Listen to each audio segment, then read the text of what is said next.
Hello and welcome to Banking Frontiers Live. I am Sneha Agrawal and I am here to introduce you to some of the leading lady luminaries of the BFSI sector on the occasion of International Women's Day. We'll be understanding three aspects of their success.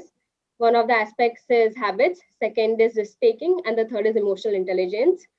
So, for that, we have Ritu Nazir from Raheja QB General Insurance, who is the Chief Marketing Officer. So, welcome, ma'am. Thank you. Thank you, sir. Okay, so the topic that you have chosen is emotional intelligence. Right.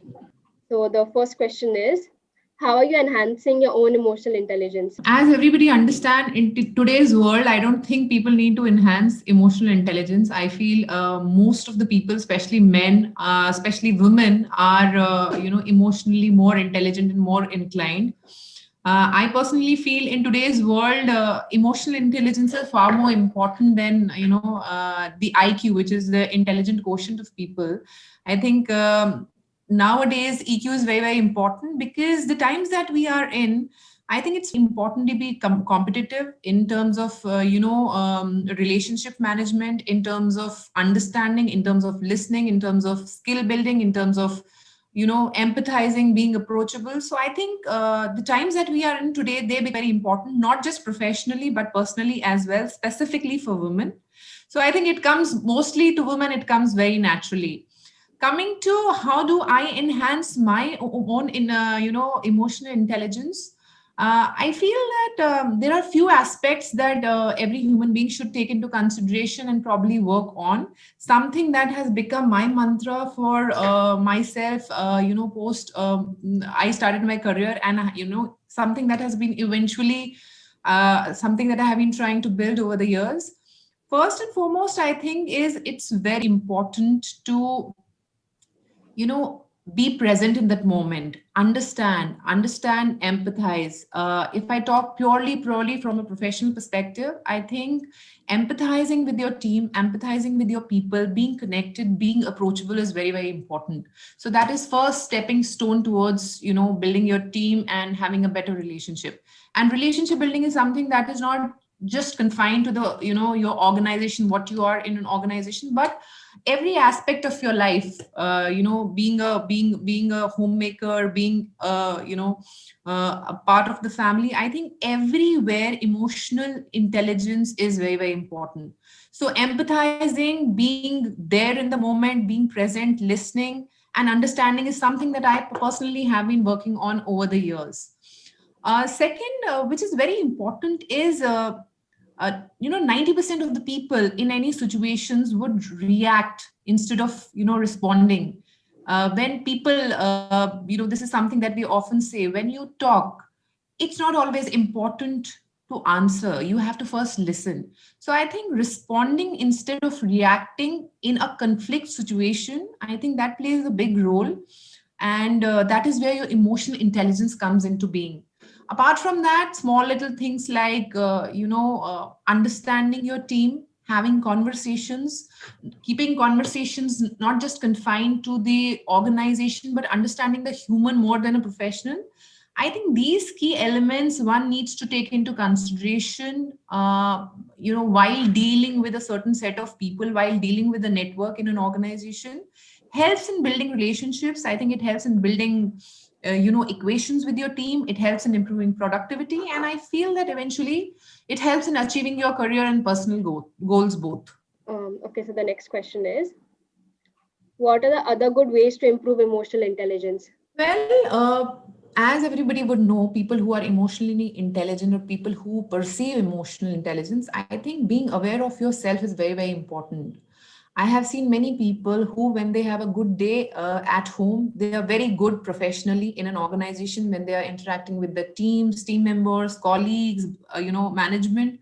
But there are days when, they didn't have a good, day at work, or maybe they had a bad experience while coming to work, or maybe they didn't have a better morning.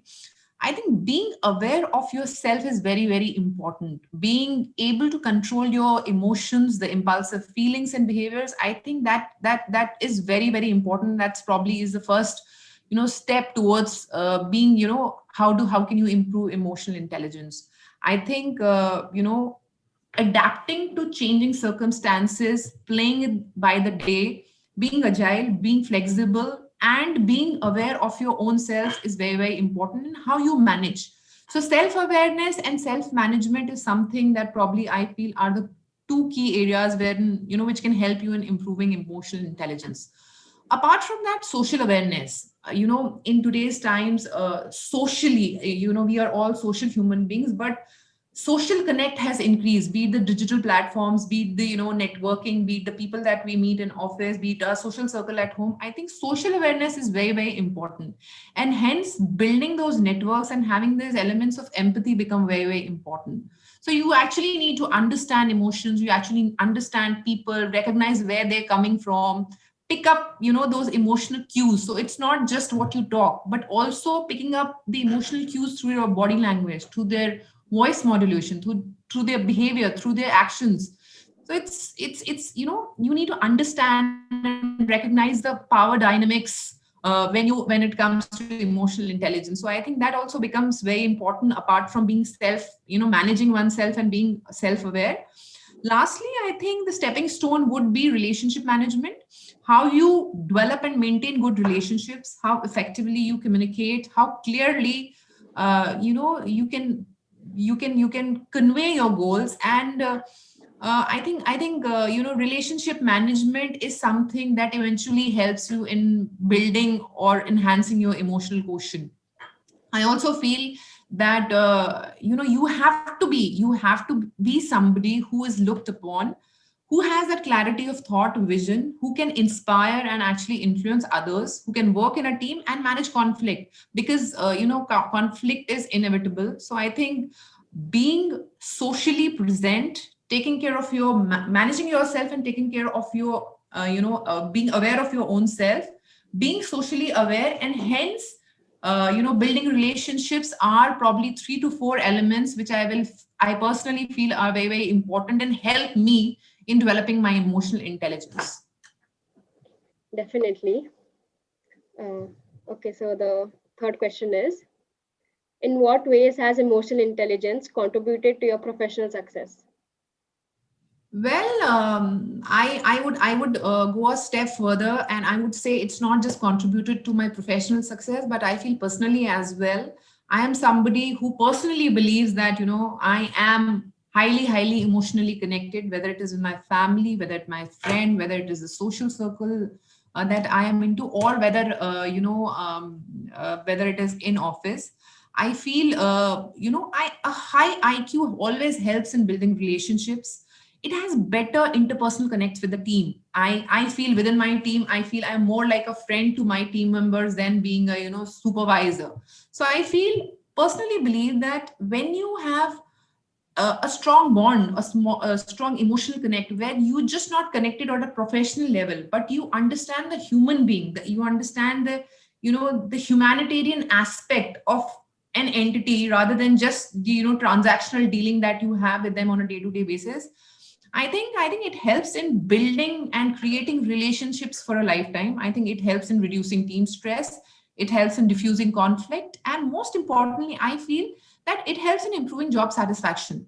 Unless and until you feel emotionally connected with an organization, whether it is in terms of the vision of the organization, whether it is in terms of your supervisors, whether it is in terms of your team, whether it is in terms of the work that you, I think being, having that job satisfaction is very, very important. Also, I feel if you are able to manage a perfect mix of this, I feel it by default will have a potential to increase team productivity and have a better retention. So I think while we might consider it to be a very, very intangible aspect of a profession, but I feel if you put all of these together, it definitely help in improving the overall camaraderie of team members within the organization, which obviously helps the organization in achieving the desired goals. Does emotional intelligence help you continually or only during tough times? Well, this question, honestly, for me, this question is, so to say, a very null and void question, because see, emotions are a part of someone's identity. It is a part of DNA. It's not something that, you can switch on and switch off, probably when you are in office or you go home or when you're happy or sad. I personally feel that EQ becomes an integral part of your life. It is something that you practice day in and day out, right from the time when you wake up in the morning. You have to see, specifically I'm speaking on behalf of working women, and with a place like Bombay and stay, you have a challenge with, your house is coming, not coming, whether it is raining, not raining, whether your Ola has come on time. Every step, every hour, there is a test of you in terms of, challenging your emotional intelligence. How you deal with a situation is something that your emotional intelligence decides. How your day goes post a morning which has not gone your way or hasn't gone well is also an important and integral aspect of who you are, how you intend, and how you deal with the situation. I'll give you an example. Say, for example, I had to come to work in the morning. My car broke down, so I had to call for an Uber. I had to wait for quite some time. I kept waiting, obviously irritated that I'm not getting an Uber and I'm going to get late for work. The Uber guy called after 20 minutes of wait, stating that his tire has also broken down and he's not able to come. So if you look at it, the morning started on a bad note, but there was a possibility that if the morning would have gone bad, probably everything would have just summed it up. You're rushing to work, you have to manage your kid, you have to reach office, you have to, get ready for the daily activities and all of that. So I think how you respond and how you react to a situation is something that is dependent on the EQ level that you have. I personally feel that for women like me who have a kid, who have a family to take care of at home, who have to manage the entire household, and then who have to come to work and, be the professional that you're supposed to be here, I think emotional quotient plays a very, very important role throughout their lifetime, and not just confined to the happy times or the sad times. Being the optimistic, being the ambitious woman that you are, but at the same time being a mother and getting the guilt pangs. I think you have to be emotionally very, very strong to make the right choices at the right time. And I think this is only possible because you have to be emotionally intelligent and strong. Do you see any differences in emotional intelligence among men and women? Well, the first answer, if you ask any woman, the answer would be yeah. There is a lot of difference. There is no comparison between the emotional intelligence between men and women. Uh, we all face this in our day-to-day activities, and mostly women crib that my husband doesn't understand, my this doesn't understand. But if you ask me personally, I have a different point of view. I feel that. Gender doesn't define the emotional intelligence. What I feel is like uh, men are also emotionally intelligent. The only difference being their awareness, as I was mentioning about self awareness. I think their awareness about the emotional intelligence is a little poor. I think say for example, if there is a situation which has gone bad, men will react to it in a different manner, women will react to it in a different manner. Maybe for women it will keep coming back again and again, and they might spoil their days thinking about that. For men, they might sulk about it for maybe half an hour, 1 hour, 2 hours, and then they will tend to do something which will get them back on track and probably divert their energy somewhere else. So I think they have both men and women have a different way of dealing with a situation.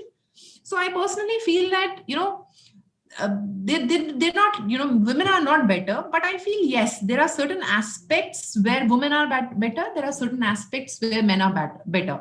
For example, I personally feel that when it comes to empathy, women will be far more empathetic. I personally feel. But when I feel that how do you manage stress and how better you manage stress, I think men will be better there.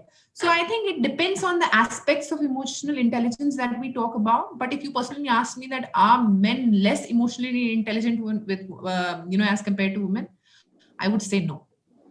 I would say no. There will be some differences somewhere here and there. They might be good at one thing and bad at other thing. But if you talk in a generic way, I feel no, women are not emotionally far more intelligent. I think men are equally. They don't share.